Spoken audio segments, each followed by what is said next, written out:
انا عندي عدم تناسق ما بين الاجزاء، يعني عندي منطقه اكبر من منطقه.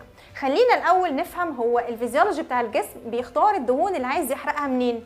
يعني انا مثلا عندي الكرش اكبر منطقه، هل جسمي هيروح يختار الدهون اللي في الكرش الاول وينزلها وبعدين ينزل الباقي؟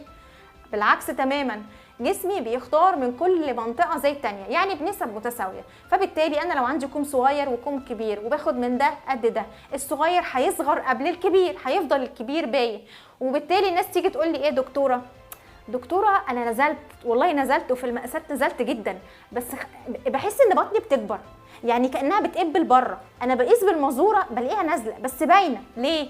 لان تقريبا كل الدهون اللي حواليها نزلت، ما هي كانت كوم صغير فبانت بالنسبه للي حواليها.